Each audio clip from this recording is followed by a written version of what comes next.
Alors, je voulais vous remercier d'avoir bravé la chaleur et d'être venu jusqu'ici, aussi nombreux. Bon, je pense que à chacun, je vous ai parlé de Michel Rizzo, qui est donc professeur de l'histoire des religions, et il fait passer aussi l'agrégation, il prépare à l'agrégation espagnole. Voilà. Agrégation, CAPES, toutes ces choses-là. En fait, je travaille plus sur la philosophie des religions, c'est-à-dire l'influence d'Aristote sur la religion chrétienne. C'est l'objet de ma thèse. Tout ce qui a trait à l'idéologie, à la religion, j'ai écrit quelques petits articles sur ça, sur la sorcellerie, etc. Donc Saint-Jacques n'est pas ma spécialité, mais par une conversation, voilà, j'ai été invité à venir parler de Saint-Jacques. Et d'abord, je voudrais vous remercier l'association ou la trésorière de tout ceci, parce que c'est toujours sympa de venir ici parler de Saint-Jacques et parler de ces choses-là. Et comme je peux être très bavard et comme je peux être très très ennuyeux lorsque je suis très bavard, j'ai apporté un certain nombre d'images que je passerai comme ça. On se distraira, et celui qui est trop fatigué par le propos va juste regarder les images et somnoler tranquillement en regardant les images. Cette image, de toute façon, cette image n'a pas grande importance, c'est une image d'introduction, ce qui me permet, la seule chose que me permet cette image, c'est de montrer ici le nombre de kilomètres, 2597 km. C'est la portion la plus longue du chemin de Saint-Jacques. Et c'est cette image du voyage qu'on va entreprendre. Je vais essayer de vous embarquer dans un voyage dans l'espace, c'est-à-dire qu'on va aller jusqu'en Espagne, mais aussi dans le temps, c'est surtout ça. Et en fait, la confluence du temps et de l'espace, c'est ce qu'on appelle aussi le patrimoine. Et c'est sous cette orientation-là qu'on va regarder un petit peu cette histoire de Saint-Jacques. Parce que Saint-Jacques de Compostelle, c'est Saint-Jacques le Majeur, d'accord ? Puisqu'on a tendance on l'oublie parfois, puisque Saint-Jacques de Compostelle devient un lieu. On a oublié que c'est associé parfois à l'apôtre. Mais je vais essayer d'expliquer rapidement, parfois grossièrement, vous m'arrêterez. Tout cela peut être une interaction, c'est-à-dire que vous pouvez m'interrompre à tout moment, il n'y a aucun souci. Et j'ai essayé avec vous de comprendre pourquoi Saint-Jacques à Compostelle. Parce que, Saint-Jacques, de tout ce qu'on sait, n'est jamais allé à Compostelle. De tout ce que l'on sait, n'est jamais allé en Espagne.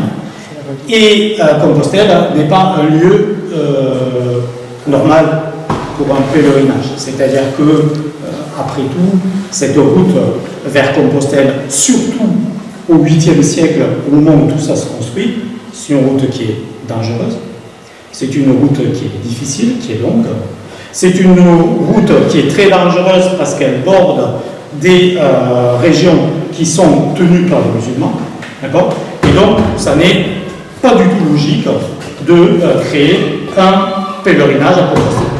D'accord ? Donc c'est un petit peu ce voyage que je vous propose de faire pour voir comment et pourquoi on est arrivé à cette situation. Aujourd'hui, 13 siècles ont passé depuis la découverte de ce tambour et la découverte du corps de Jacques par un évêque d'un lieu qui s'appelle Aria Flavia, qui aujourd'hui a changé de nom, aujourd'hui ça s'appelle Padron. Et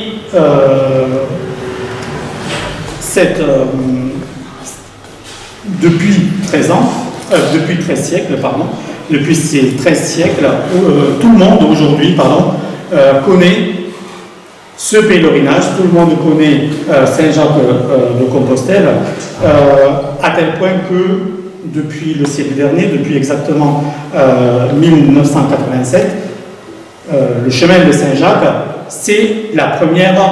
a été déclarée première route culturelle européenne.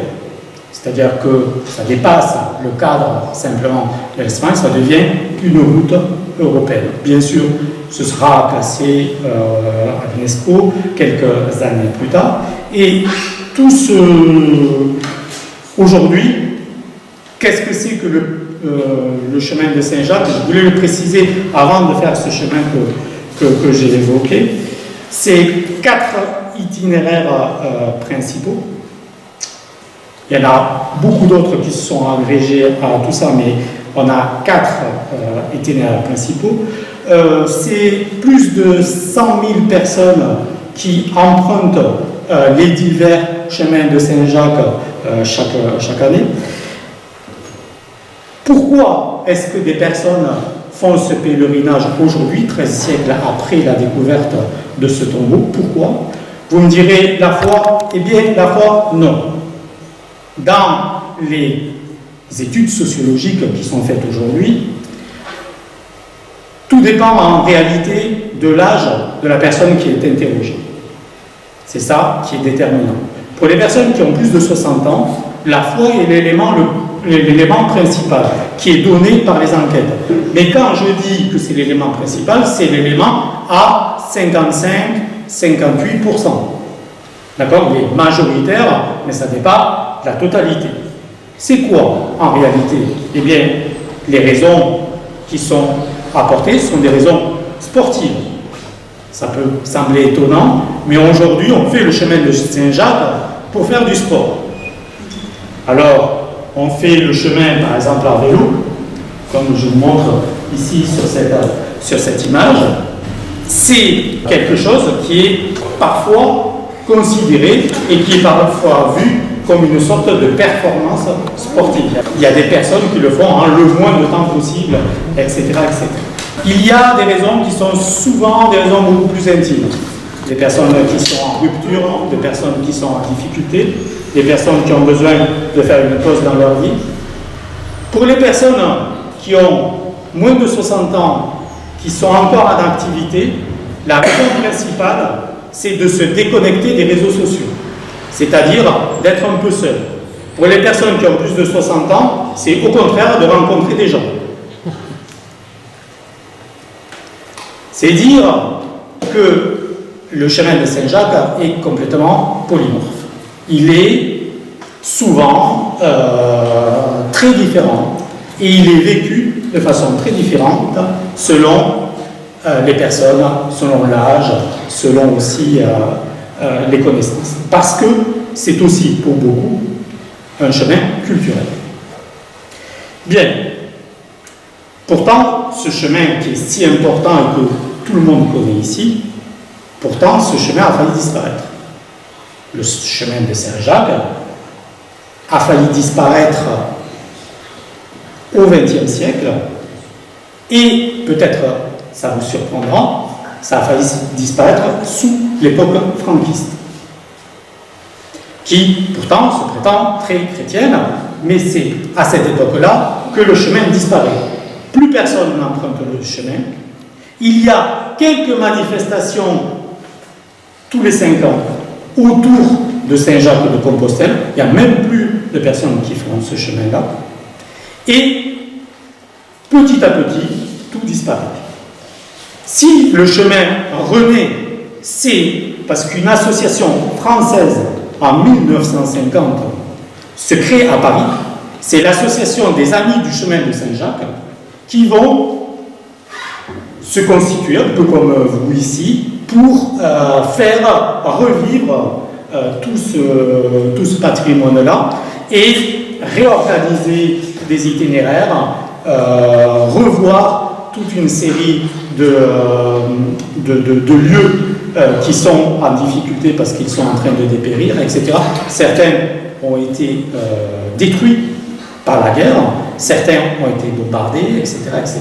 Donc tout ça, il y a un travail de reconstruction qui se fait depuis la France. La première association espagnole est de 1962 et ensuite vont se succéder les associations. Aujourd'hui, il y a 387 associations du chemin de Saint-Jacques.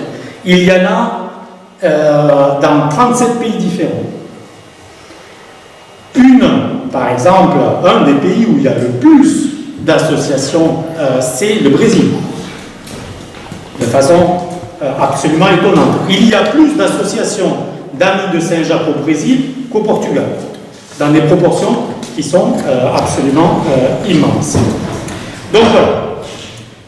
Pourquoi est-ce que j'ai voulu, en introduction, vous parler de tout ça? Pour vous donner à comprendre, pour comprendre en fait comment ce chemin-là devient un patrimoine européen qui dépasse largement, parce que Franco ne voulait pas de ce chemin de Saint-Jacques, parce qu'il ne le perçoit pas comme quelque chose d'espagnol.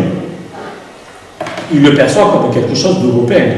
Et Franco ne considère pas très intéressant que des personnes qui viennent du Nord traversent l'Espagne, parlent avec des personnes, échangent avec des personnes, et pour lui, l'Europe est décadente, il faut trouver autre chose, trouver d'autres moyens, et la phalange, c'est à cela qu'elle sert, d'autres moyens de structurer la société, et au contraire, ce qu'on va essayer de voir, c'est que ce chemin de Saint-Jacques, c'est en fait l'essence européenne. Il porte cette essence européenne. Bien. Donc, à l'origine, ce succès-là, à l'origine, ce n'est rien. Ce n'est rien. Ce n'est rien d'autre qu'une proposition d'acte de foi qui n'a aucune contrainte.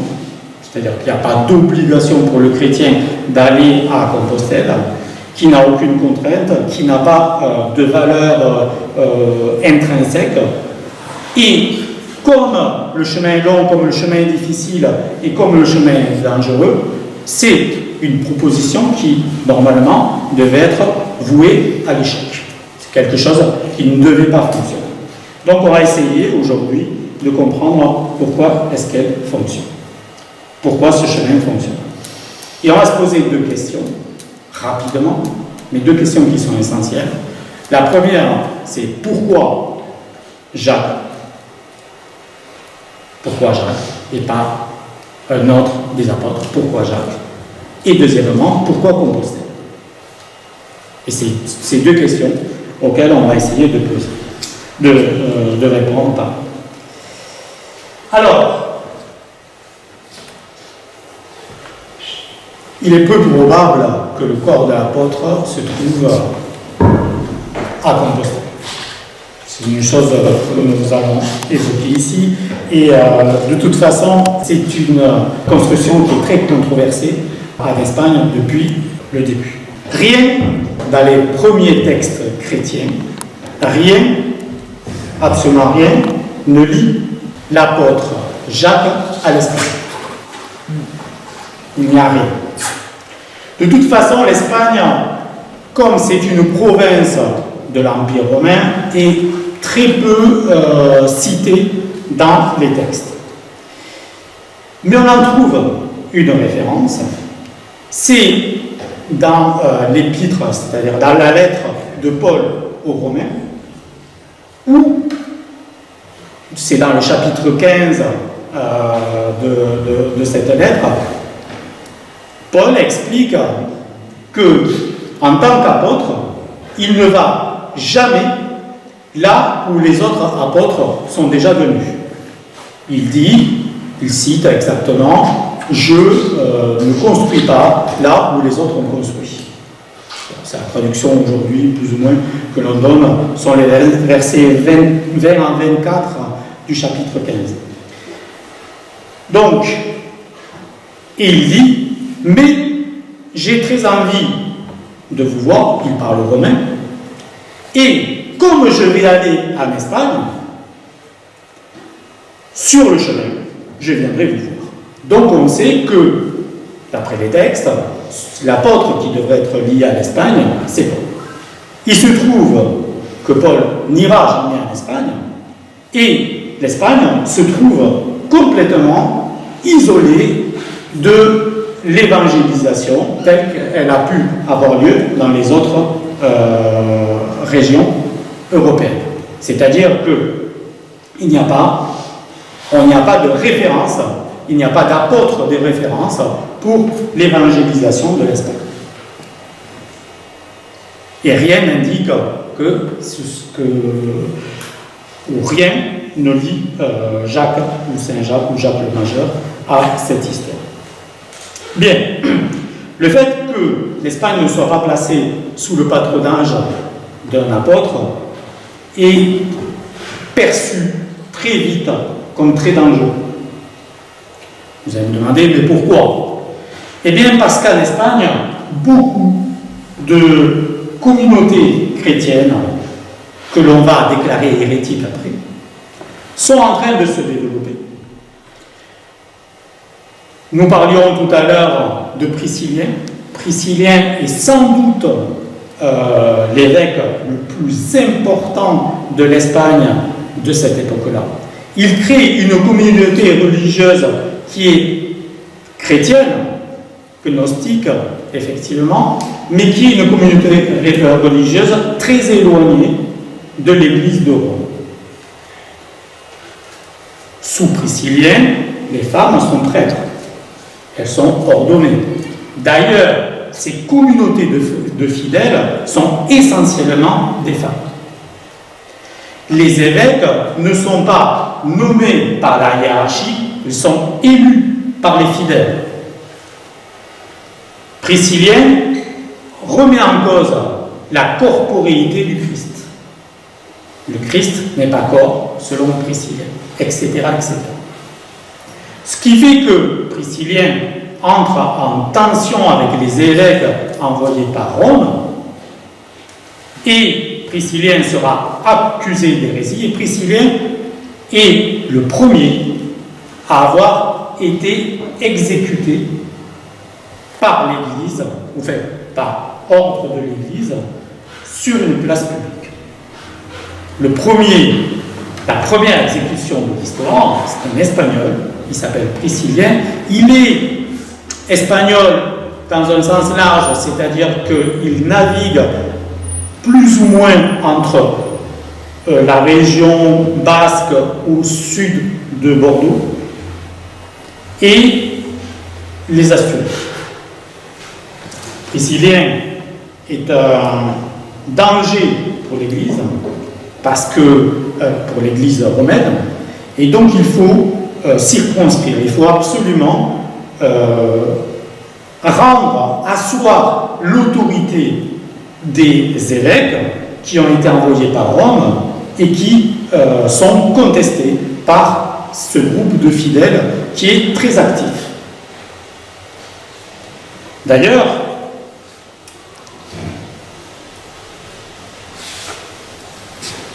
on fera, donc vous le voyez ici, c'est assez flou, mais on le voit un petit peu, on fera à Saint-Jacques, à la fin du XXe siècle, on fera des fouilles dans la crypte où se trouve le tombeau de Saint-Jacques. Pourquoi? Eh bien parce qu'on est persuadé, et tout semble l'indiquer, que c'est Priscillien qui se trouve là, et non pas Jacques le Majeur. On en est persuadé parce que ces communautés religieuses primitives espagnoles qui se situent entre le 5e et 6e siècle sont des communautés où il y a une manière particulière d'organiser la nécropole avec l'évêque au centre et puis tous les fidèles qui sont autour et qui l'entourent. Et donc ça, parce qu'on en a retrouvé d'autres, on sait vraiment qu'il y a une communauté chrétienne primitive au lieu où on a construit ensuite la légende de Saint-Jacques. Ça, c'est sûr. On en était persuadé parce que la légende de la découverte du tombeau de Saint-Jacques n'est pas crédible, mais on imaginait, d'après les descriptions qui y étaient faites, on imaginait qu'il y avait là une nécropole chrétienne primitive à cet endroit-là. C'est quelque chose qui a été établi par les fouilles qui ont été faites, c'est une chose sûre. Par contre, les datations prouvent que cette nécropole est postérieure à l'époque de Priscille. Parce que Priscillien, après avoir été décapité en place publique, comme Jacques, d'accord, et lui a ramené, son corps est ramené par les fidèles en Espagne, où il sera enterré précisément en Galice, là où on retrouvera le corps où on est censé avoir trouvé le corps de Jacques. C'est-à-dire que les deux événements se superposant, beaucoup de chercheurs, moi-même d'ailleurs, j'y ai cru longtemps, et j'ai cru qu'en fait, il y avait une superposition entre Priscillien et la légende de Jacques de Compostelle. Donc, petit écart pour vous faire toucher du doigt, je crois, la nécessité pour l'Église espagnole, l'Église romaine, d'avoir un patron, d'avoir un apôtre qui assoit l'autorité de l'Église romaine dans ce territoire-là, parce qu'elle est très contestée. Priscillien conteste aussi parce que dans l'éthique, dans la pratique religieuse, on est très à l'écart de ce que fait l'institution ecclésiastique venue de Rome, qui, elle, s'appuie essentiellement sur les nobles locaux pour créer en fait une implantation. C'est-à-dire que les nobles qui étaient déjà présents sont sollicités pour devenir chrétiens, moyennant des avantages fiscaux. C'est-à-dire que vous payez moins d'impôts si vous êtes chrétien, donc du coup, il y a un avantage qui est à tout ça. Bien. Donc, comment est-ce que le nom de Jacques le Majeur arrive donc en Espagne? Parce que en Espagne, Jacques va avoir plusieurs vies. L'Espagne est intéressante, comme ça on a plusieurs vies, etc. Il est Jacques et apôtre, je vous le montrerai tout à l'heure, il est représenté d'une façon différente. Il est pèlerin, il sera représenté d'une manière différente encore. Il est chevalier, il est Saint-Jacques Matamor, le pourfendeur des morts, et il est aussi, j'ai oublié, martyr.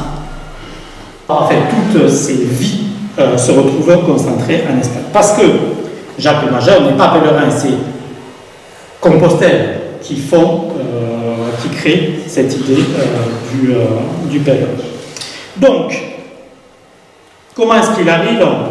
Il arrive par un texte tardif. Il est à peu près de 600. Alors, sa datation n'est pas exacte. On ne connaît même pas l'auteur, il est anonyme. C'est une sorte de bréviaire d'apôtre. C'est comme ça qu'il s'appelle. C'est Breviarium Apostolorum, qui, à la base, est écrit en grec. Un grec un peu byzantin, mais à la base, il est écrit en grec. Il est ensuite traduit en latin, et le traducteur latin ajoute une phrase à propos de Jacques. Il dit, c'est lui qui a prêché en Espagne et qui est enterré près de la mer. C'est-à-dire qu'il ajoute un certain nombre de choses à partir de 600 qui ne sont pas dans le texte grec. Le texte grec, on l'a retrouvé aussi, on peut le comparer, c'est un ajout.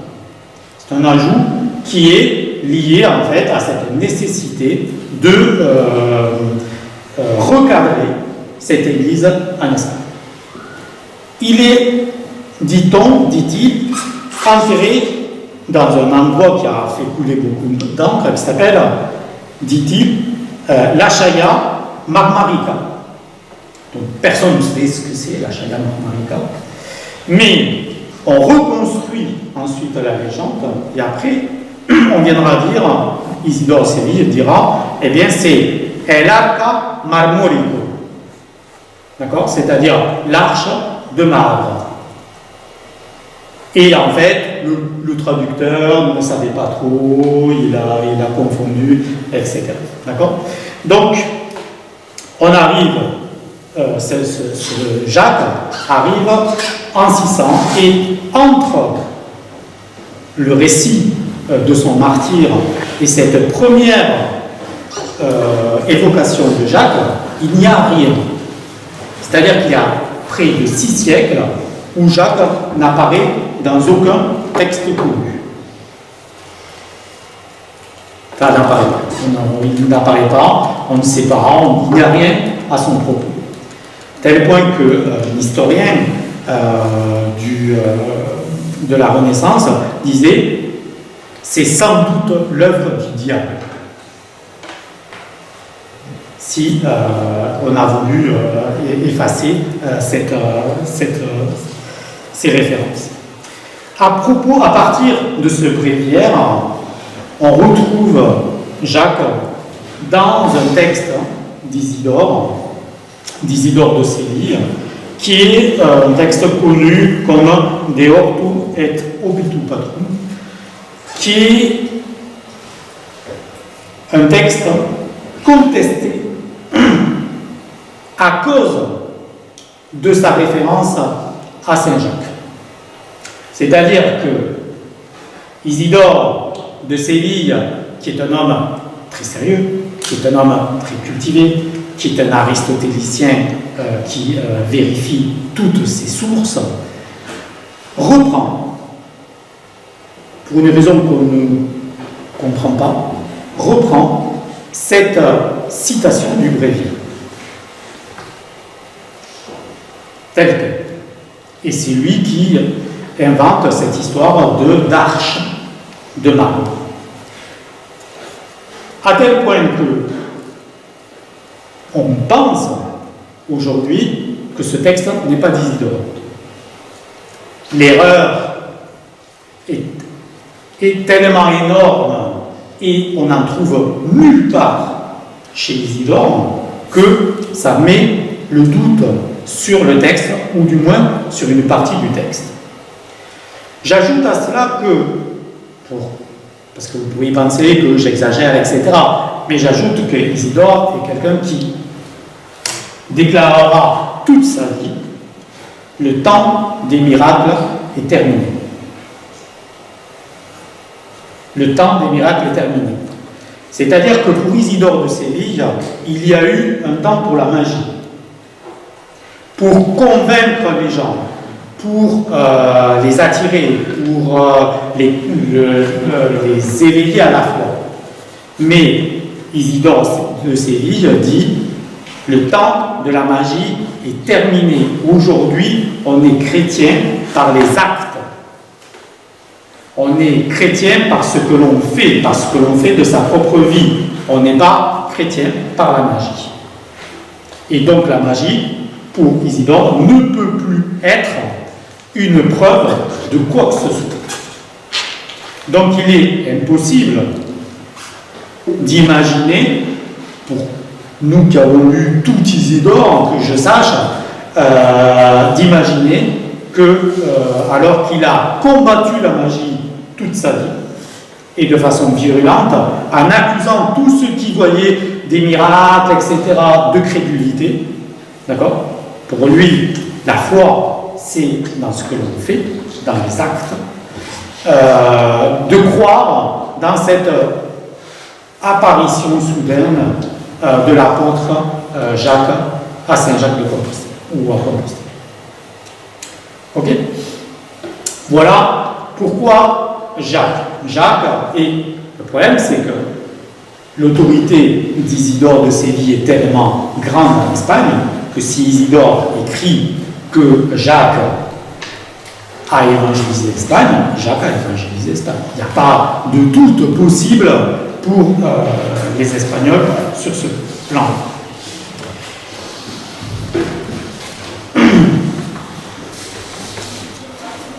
Je pourrais, pendant des heures, peut-être même pendant des jours, faire l'inventaire de tous ceux qui ont contesté l'arrivée de Jacques en Espagne parmi les propres auteurs chrétiens. Parce que cette présence n'est absolument pas crédible. Et on pourrait même faire un voyage dans le temps, c'est-à-dire que selon les époques, on va plus ou moins y croire, etc.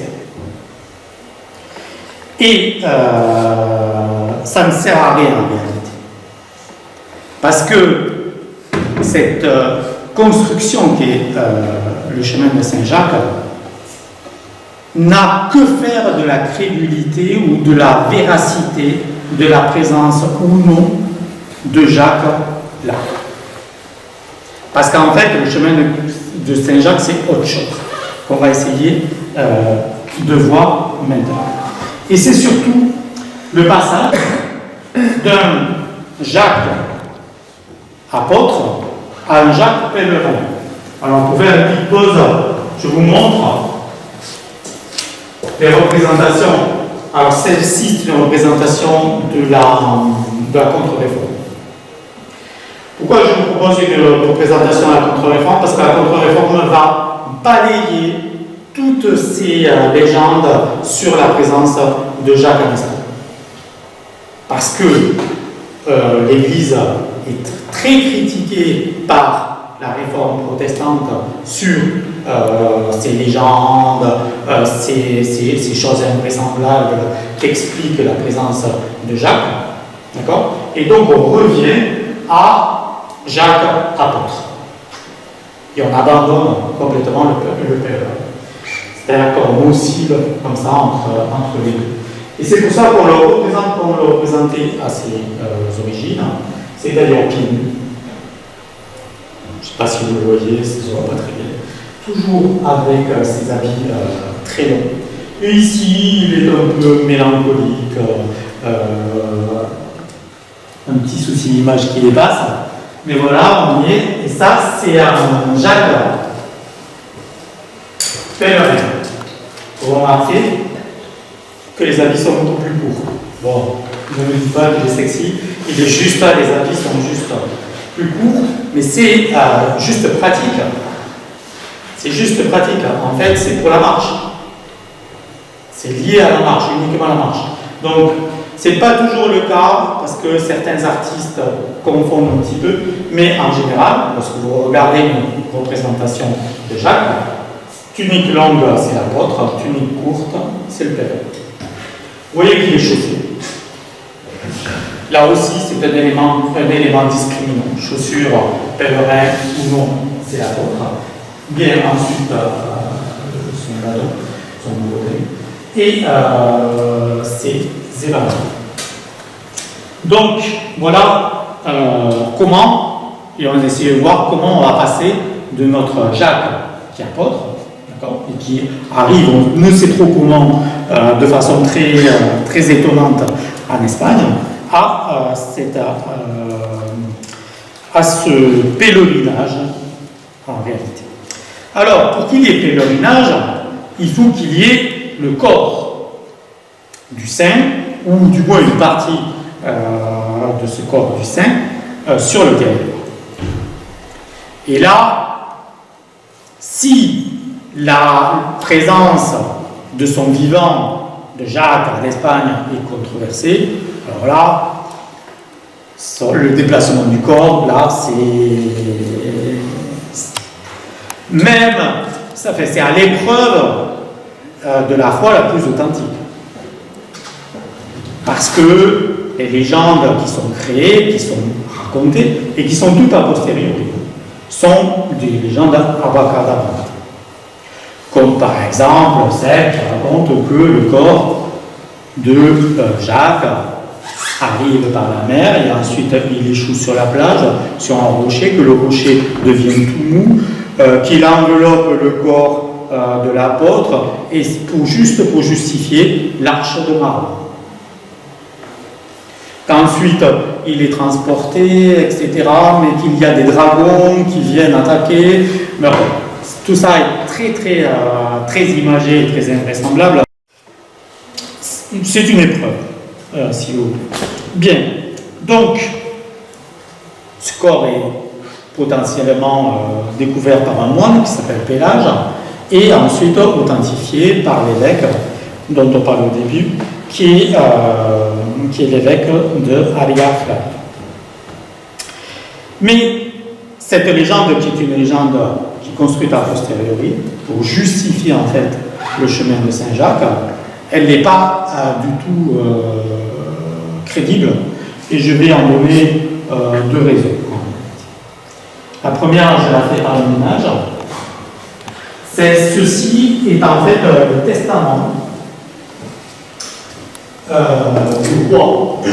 C'est une miniature, une aluminium en miniature, qui apparaît dans le testament du roi Alphonse II, qui est présent ici. Vous voyez ici. Alphonse II, vous allez me dire, mais pourquoi nous parle-t-il d'Alphonse II? Eh bien, parce qu'Alphonse II, c'est le roi d'Asturie, qui est appelé par le moine et par l'évêque, enfin, qui va initier le premier pèlerinage. Il y existe un pèlerinage primitif que je vous montrerai tout à l'heure, et qui est celui que Alphonse II a réalisé. Alphonse II est appelé Castus, c'est-à-dire le chaste, car il meurt à l'âge de 52 ans, et selon les chroniques, il n'a pas connu de relations sexuelles. C'est-à-dire qu'il reste vierge jusqu'à sa mort.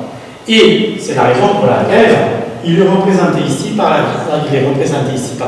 à côté de la Vierge. C'est un roi soldat, donc son écuyer est présent ici, parce que c'est un roi de la reconquête.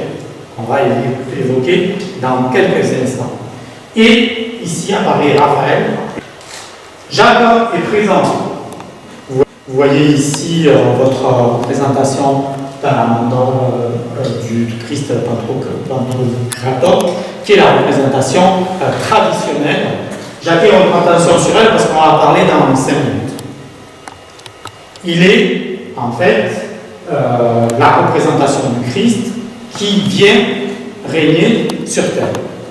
Et ce que j'étais en train d'expliquer, Jacques est là. Vous voyez, c'est le 4e, parce que dans l'ordre, Isidore avait dit que Jacques était le 4e.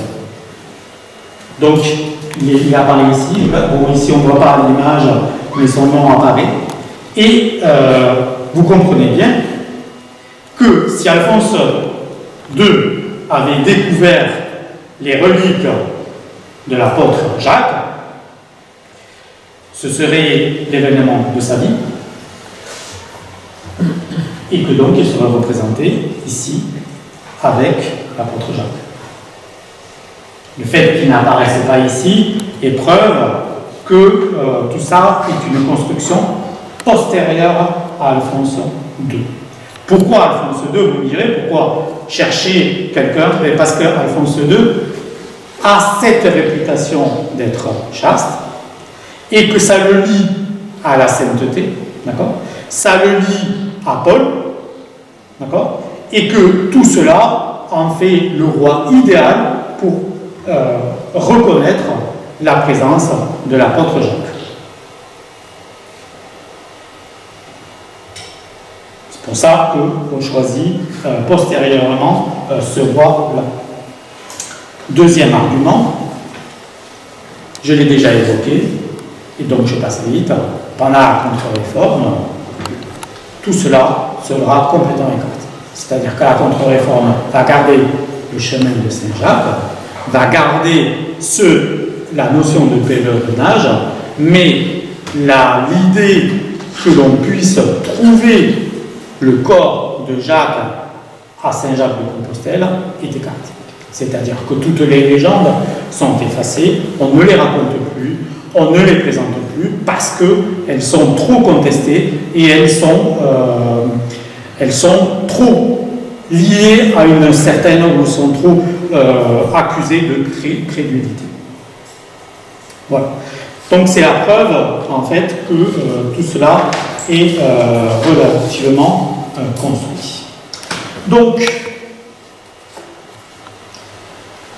pourquoi, me direz-vous, est-ce qu'on force la présence de ce corps-là, de ce corps de Saint-Jacques en Espagne? En réalité, c'est très difficile de répondre à cette question par une simple idée, parce que le chemin de Saint-Jacques, ça n'est pas un plan déterminé, ça n'est pas quelqu'un qui s'est dit tiens, on va faire un chemin, 13 siècles plus tard, les gens prendront encore le chemin, etc. Ça n'est pas un plan déterminé, c'est une superposition de circonstances, de hasards, qui finissent par être relativement heureux. D'abord, il y a un contexte, c'est-à-dire que Jacques est le patron de l'Espagne, donc il fallait que ce soit Jacques, déjà, il y a ce premier acte, mais c'est surtout que Alphonse II et ses successeurs ont besoin de créer cette pérégrination. Vous allez me demander pourquoi? Eh bien pour des raisons internes et externes. Pour des raisons internes, parce que Alphonse II est un roi qui est très contesté. Alphonse II est un roi qui manque d'autorité naturelle et qui a besoin de l'autorité, de cette autorité-là que va lui accorder le pèlerinage pour asseoir sa légitimité. Si vous voulez, le corps de Jacques, c'est un peu comme un signe divin qui montre que lui a été désigné comme un roi important et comme un roi chrétien. Vous allez me dire, mais pourquoi? Eh bien parce que les rois en Espagne, peut-être ne le savez-vous pas, pendant tout le Moyen-Âge, ce sont des rois qui sont élus. Ils ne deviennent pas rois par lignage, ce sont des rois qui sont élus par les pairs. C'est ce qu'on appelle, en fait, las Cortes. Et vous le connaissez parce que vous connaissez plus ou moins les grands d'Espagne, etc. En fait, cette tradition-là, c'est que... ce que je veux dire, c'est que le souverain doit être bon, efficace. Il doit être courageux. Il doit se montrer viril sur le champ de bataille s'il veut rester. Parce que, de la même façon qu'on peut les lire, on peut les destituer. Et d'ailleurs, ce qu'on sait des chroniques, c'est qu'Alphonse II va être destitué 2 fois. Et qu'il va revenir au pouvoir 2 fois. Donc, Alphonse II a besoin d'un signe. Deuxième chose, le pèlerinage, c'est quelque chose qui structure un territoire. Comme on va le voir après. Et Alphonse II a besoin d'abord de canaliser la religiosité populaire autour d'une religiosité qui sera plus institutionnelle. Comme dit Mircea Eliade, c'est ainsi que fonctionne le pèlerinage, c'est-à-dire qu'on agrège des religiosités personnelles, individuelles, vers un centre qui est institutionnalisé. D'accord ? Ça, c'est une première chose. Et ensuite, Alphonse II a un problème qu'aujourd'hui on appellerait géostratégique, qui est, oui, aujourd'hui on dirait comme ça, c'est à la main. Lui ne le perçoit pas comme ça, mais lui il perçoit un danger très très important, qui est le danger de Cordoue. Cordoue, à l'époque du chemin de Saint-Jacques, c'est déjà la Mefkite qui est déjà construite, c'est déjà des ramans, c'est déjà des palais absolument fastueux, et c'est un pôle à la fois culturel, idéologique, intellectuel, très important, qui est en train de se substituer à Rome. C'est-à-dire que Rome est déchu, Rome n'existe plus. Et on voit l'émergence de cette Cordoue qui est une nouvelle Rome. À quel moment c'est ça, à peu près? Ça, on est entre le 9e et le 10e siècle. D'accord. Les Abderrahmane sont 3 et la construction de la Mesquita va être progressive avec plusieurs tranches. Ça, c'est la plus ancienne. Et donc, il y a, je vous montre par exemple une représentation, celle-là du 19e siècle, de la cour d'Abderrahmane, où on voit par exemple ici Averroès, qui est représenté ici, mais aussi des chrétiens qui viennent pour demander conseil auprès d'Abderrahmane. Cette fascination de cet Al-Andalou est très grande pour les nobles. Parce que il y a une chose que vous devez savoir pour bien comprendre, c'est que les territoires qui sont des territoires musulmans sont très attractifs pour les nobles parce qu'on leur donne une certaine sécurité, on leur donne un certain nombre de richesses et on les attire de cette façon-là. Je ne vais pas rentrer trop dans les détails, mais il y a une concurrence entre les territoires chrétiens et les territoires musulmans pour influencer les nobles et les personnes. Ce qui fait que vous pouvez très bien avoir des seigneurs locaux qui sont chrétiens et qui ont comme supérieur, si vous voulez, un musulman. Ça ne pose aucun problème. Ça ne pose aucune difficulté parce que la société musulmane le permet. Elle le permet. C'est une chose qui est possible et l'attraction est absolument très grande. Donc, il faut absolument contrecarrer ça.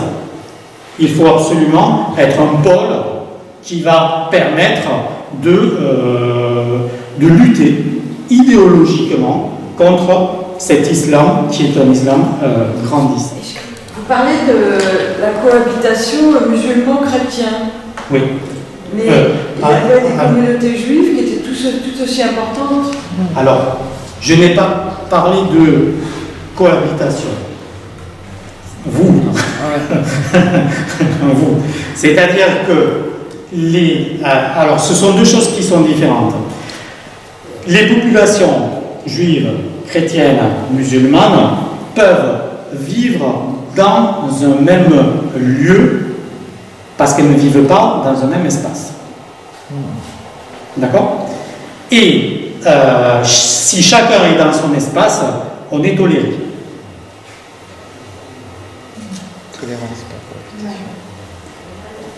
Ça répond à votre question?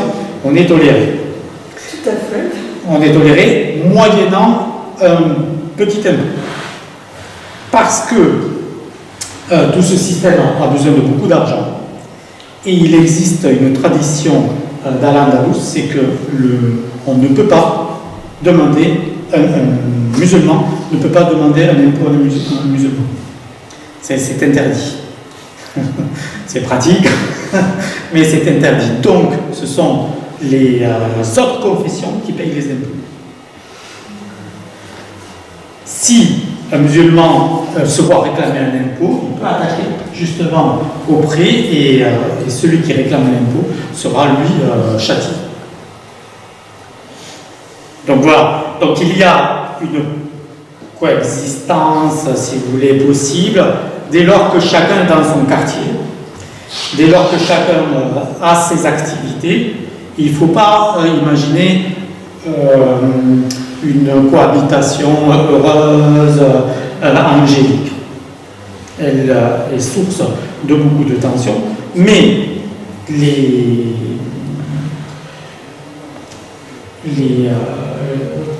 tous les sultans de Grenade et ensuite de Cordoue savent depuis toujours s'agréger les compétences au-delà des religions.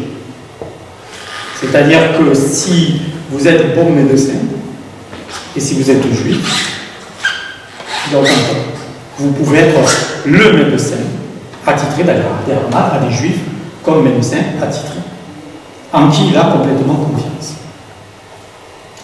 Si la compétence passe au-dessus de la confession, dès lors qu'elle est reconnue et connue et éprouvée. Ça, c'est une chose. Et ensuite, l'attrait des nobles est un peu différent parce qu'avec les nobles, on s'agrège toute une série de territoires. Et ça, c'est plus important. Parce que c'est un peu plus de richesse qui est apportée. Donc, on a dit raison interne, raison externe, géostratégique, comme on évoquait tout à l'heure. Et ensuite, donc, c'est ainsi que Jacques devient, on l'a vu comme apôtre, je vous ai déjà dit qu'il avait plusieurs vies, on est d'accord. Donc, et là, maintenant, on le voit, ici, il est représenté comme ça dans la cathédrale de Burgos, si vous y allez. Alors, c'est très saisissant, la sculpture est très grande, en réalité, et vous verrez, donc, ces pauvres musulmans qui sont piétinés par le cheval de Saint-Jacques, qui est en train de les tuer à l'époque. Et donc, de martyr, il devient, en fait, protecteur des chevaliers contre les musulmans. C'est dans ce contexte de reconquête que toute cette légende est construite. Elle est construite à partir d'un certain nombre d'écrits et de légendes. Alors, je ne vais pas vous fatiguer avec tout ça, mais s'il y a des questions, on pourra évoquer. Mais il y a beaucoup de légendes en Espagne, beaucoup de traditions orales, des contes, on raconte, au coin du feu, qui sont des poèmes de gestes, plus ou moins longs, qui sont transmis de façon orale de génération en génération. Et tous ces récits ont pour but de justifier, d'expliquer la présence musulmane et d'inciter à la reconquête des territoires qu'ils nous ont pris. Par exemple, dans ces poèmes qu'on se raconte, on explique la présence des musulmans par une trahison.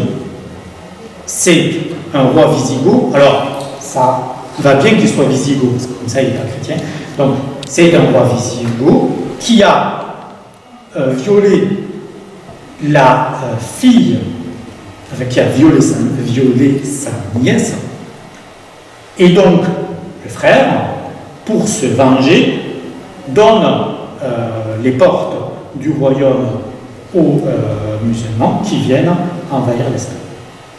D'accord ? Donc on se raconte des histoires qui justifient. Donc il faut, si on a été envahi, c'est parce qu'on a commis un péché, donc il faut se raconter l'histoire de ce péché. Il faut qu'il soit extrêmement grave. D'accord ? Donc c'est ce récit du viol, il faut qu'il soit extrêmement grave, mais aussi il faut qu'il y ait une expiation possible. C'est-à-dire qu'à la fois c'est très grave, mais en même temps on n'est pas responsable. Donc on peut passer outre ce péché qui a été commis par une personne à un moment donné qui a été châtié. On est bon sur ça? Donc en fait, cette présence musulmane explique l'évolution de Jacques le Majeur en Espagne. D'ailleurs, le premier pèlerinage à Saint-Jacques de Compostelle, en fait, comme vous voyez, il part simplement d'Oviedo, où se trouve le palais d'Alphonse II et en plus après d'Alphonse II, etc., qui seront les premiers rois de ce chemin de Saint-Jacques. Et il se fait en 13 jours.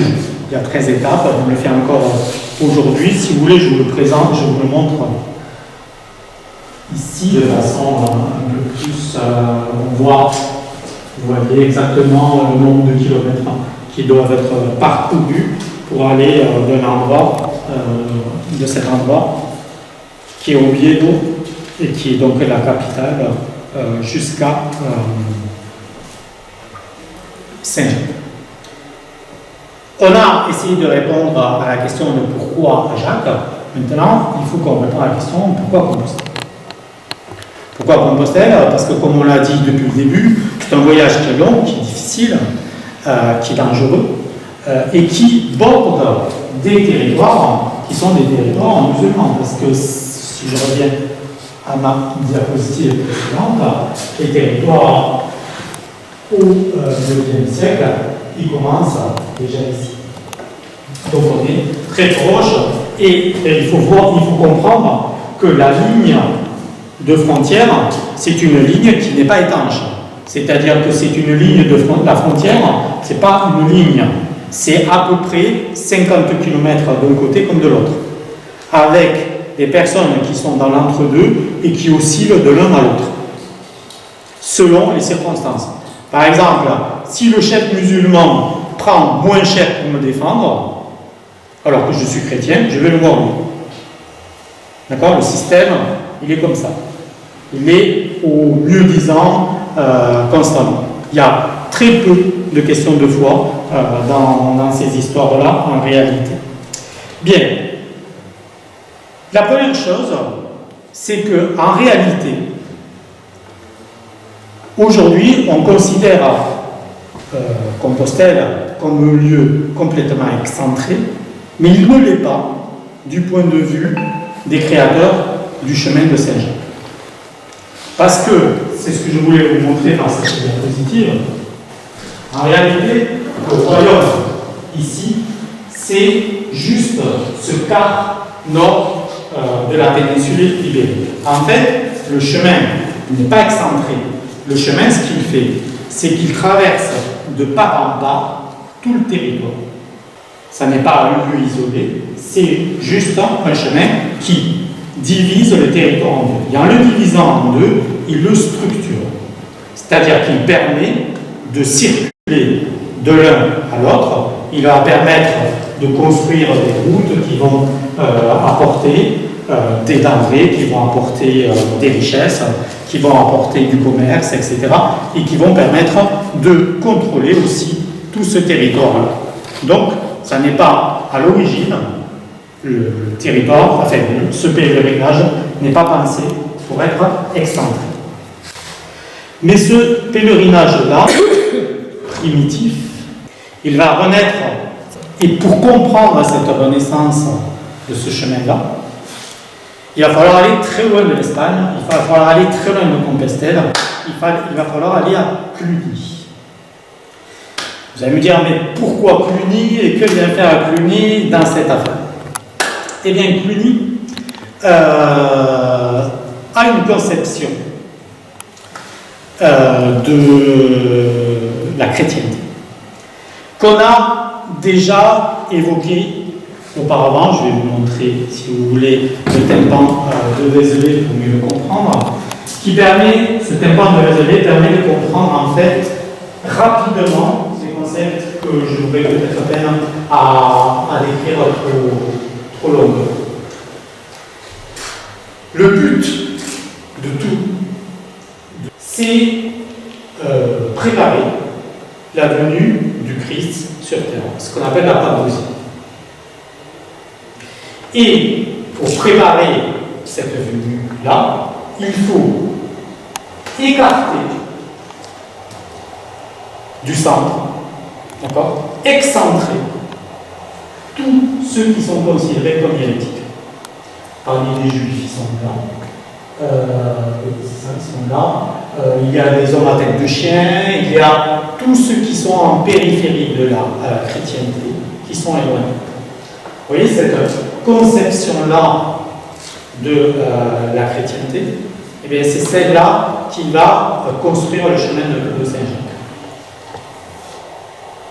Est-ce qu'on est bon? C'est-à-dire le Christ en majesté, au centre, et tout le reste en périphérie. Et donc il faut aller en périphérie. Il faut y aller. Par exemple, un des abbés de Cluny le plus connu, qui est Pierre le Vénérable, qui est le dernier des grands abbés de Cluny connus, Pierre le Vénérable, est le premier à avoir traduit le Coran. Personne ne l'avait traduit avant, et lui, avec un groupe de traducteurs, apprend même l'arabe lui-même, l'arabe classique, pour pouvoir comprendre le Coran, et avec un groupe de traducteurs, décide de le traduire. On pose la question, mais pourquoi? Mais il faut comprendre l'ennemi, il faut comprendre l'hérétique, il faut savoir ce qu'il dit, il faut savoir ce qu'il pense. D'accord? Et pour mieux le combattre, et pour mieux le rejeter en périphérie. Et il faut aller en périphérie pour repousser les hérétiques. Vous allez me dire, mais pourquoi Saint-Jacques, pourquoi Compostelle? Parce que Compostelle, c'est la périphérie. Compostelle, c'est la périphérie de 4 pèlerinages chrétiens qui sont imaginés par Cluny. Il y aura Rome, bien sûr. Il y aura Jérusalem, évidemment. Saint-Jacques de Compostelle. Et tout le monde l'a oublié, et le Mont Saint-Michel. Et le Mont Saint-Michel sont les 4. Et on crée comme ça les 4 points cardinaux, d'accord, du monde catholique, qui devient plus chrétien, mais qui devient catholique, parce que catholique, c'est la vision de Cluny de la chrétienté. C'est-à-dire centralisation, d'accord, rejet, et une certaine conception de la religiosité.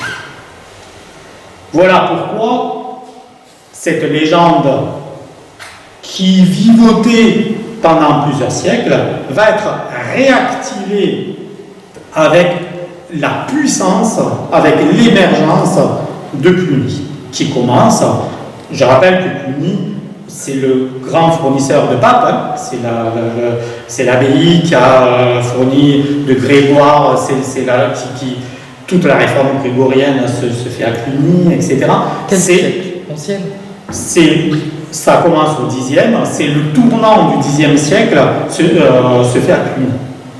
Et vous allez me dire, mais pourquoi tant d'importance pour Cluny? Eh bien parce qu'il se trouve que par un hasard, Cluny, les abbés de Cluny sont apparentés, sont frères, ils appartiennent, plutôt, à la maison d'Ivray.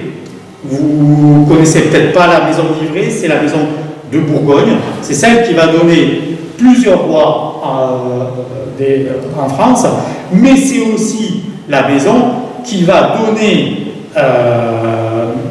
une branche qu'on appelle la branche des Trastamare, qui va se retrouver en Espagne, d'accord? C'est-à-dire que les rois de Castille, à partir du Xe siècle, sont des rois apparentés à Cluny et à la maison d'Ivray. En fait, c'est un peu une histoire de famille en réalité, si on regarde bien. Il y a un problème de succession, et c'est Raymond de Bourgogne qui se retrouve en Espagne et qui va créer la lignée des Trastamare. C'est la même chose en Italie, et donc c'est pour ça que la maison d'Ivray a une importance phénoménale. Et la maison d'Ivray accompagne l'influence de Cluny. Je ne sais pas si j'ai été clair. c'est-à-dire qu'il y a une union en fait entre le politique et le religieux. Au début, se retrouvent à Cluny les rejetons de la maison d'Ivry qui n'ont pas forcément envie d'y aller. Après, la richesse de Cluny devient tellement phénoménale qu'on se bat pour être à Cluny. On ne peut pas imaginer, on ne sait pas la richesse de Cluny au moment du XIIe siècle. Au XIIe siècle commence la décadence de Cluny. Mais ce que l'on sait, c'est qu'avec cette longue décadence de Cluny, au moment de la Révolution française, on pille l'abbaye de Cluny, on trouve encore 2 millions de pièces d'or dans l'abbaye, alors que l'abbaye n'est plus rien.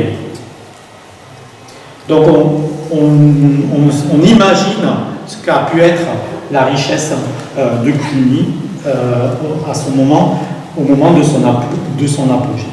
C'est pour ça que, en fait, le chemin de Saint-Jacques, c'est un chemin français en réalité. Il est perçu par les Espagnols l'appellent le chemin français. C'est le chemin des Français.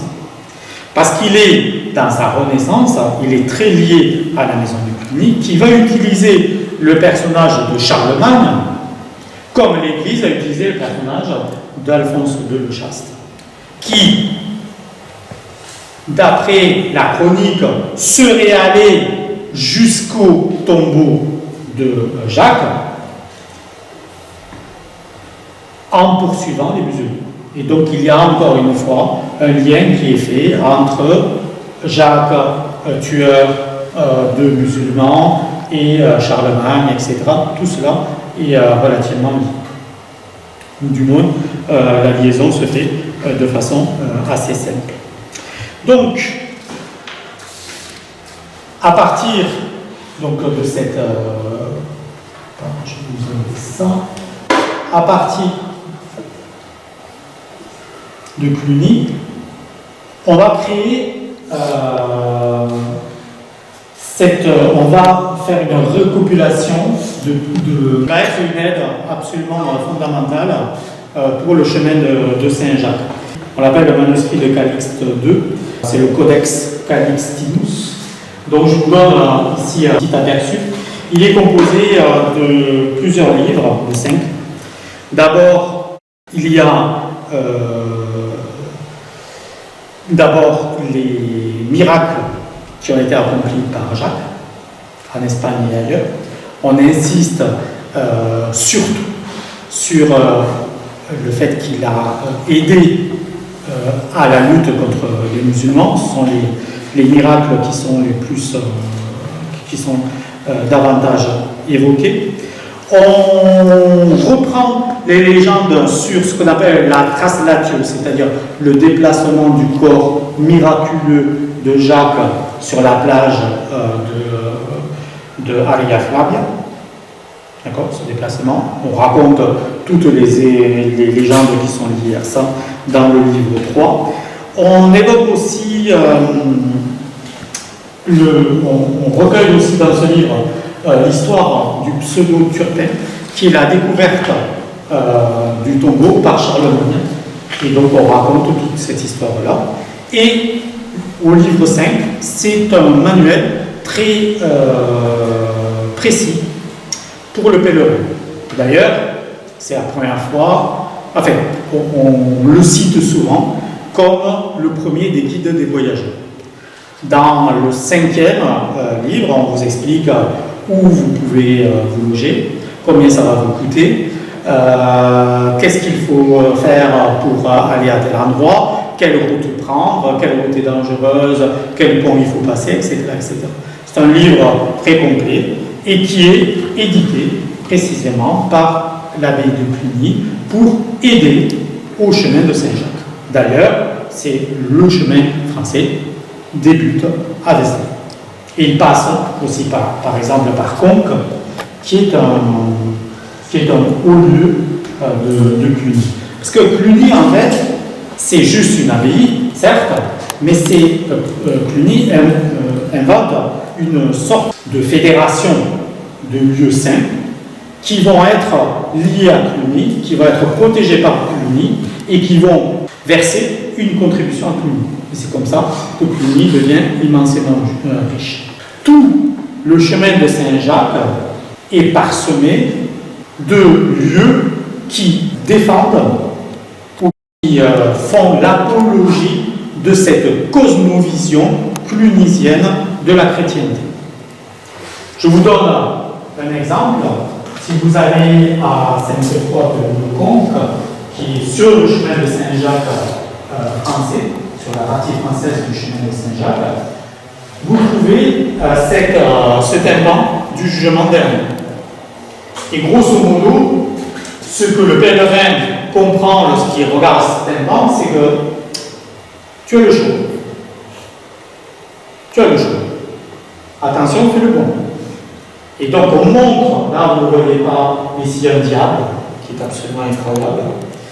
Vous avez des monstres qui sont en train de dévorer les gens, c'est-à-dire les âmes qui n'ont pas été, qui ne sont pas comportées en chrétiens, et puis les bienheureux de l'autre côté.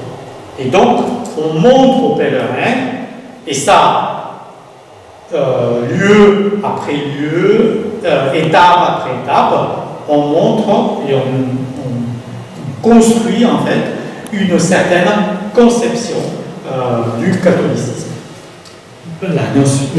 D'ailleurs, vous voyez qu'il n'y a pas de purgatoire. C'est ou bon ou mauvais. Il n'y a pas d'entre-deux. Et le jugement est absolument impitoyable.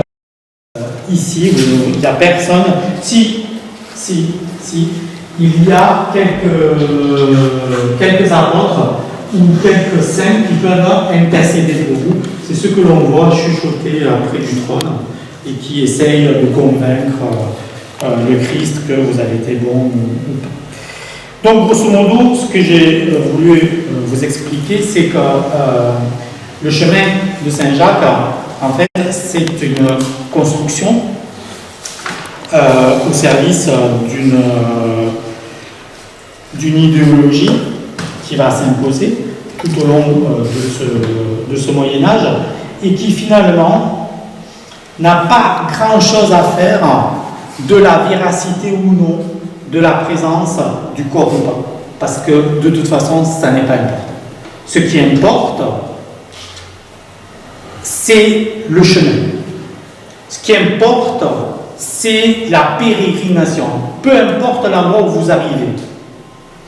L'endroit où vous allez aller n'a aucune importance. Ce qui importe, c'est étape après étape, ce que vous comprenez de vous, de votre être chrétien, de ce que doit être un bon chrétien, successivement. Et c'est pour ça que c'est comme ça que fonctionne ce chemin.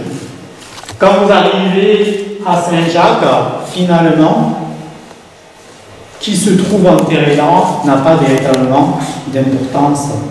Ce qui est important quand vous arrivez à Saint-Jacques, c'est de placer sa main sur ce qu'on appelle le retable de la gloire. Je ne sais pas si l'image vous permet de le voir clairement. Chaque pèlerin, lorsqu'il arrive, va placer sa main ici. Et la sculpture est déformée par les millions de pèlerins, puisque c'est une sculpture en marbre qui se dissout avec la transpiration des pèlerins qui ont quand même pas mal transpiré dans tout ce voyage-là. Et petit à petit, ça se dissout. Et la marque des pèlerins est présente ici. Quand vous arrivez à Saint-Jacques, vous placez votre main. Et en plaçant votre main, vous êtes à la fois en communion avec ce Saint-Jacques que vous êtes venu voir, mais vous êtes surtout, vous formez une chaîne avec tous les autres pèlerins. Et c'est ça l'important. Et donc, ici, je vous ai mis Jean-Paul II qui a fait ce pèlerinage, on a fait une toute petite partie, mais qui a fait ce pèlerinage et qui pose exactement cette année-là. Et c'est ça le symbole en vérité de Saint-Jacques. Et c'est pour ça que ça fonctionne.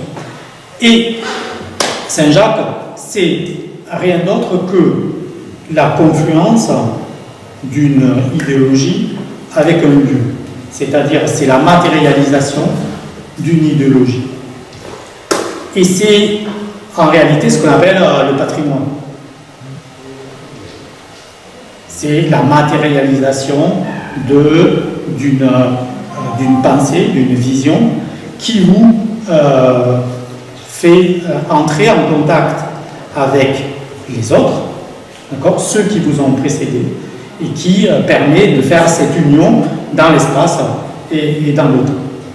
Et c'est pour ça qu'aujourd'hui, si le chemin de Saint-Jacques, c'est la première route européenne, vous voyez qu'on a fini notre voyage, c'est précisément parce que c'est comme ça qu'il a été pensé et qu'il a été créé, et finalement,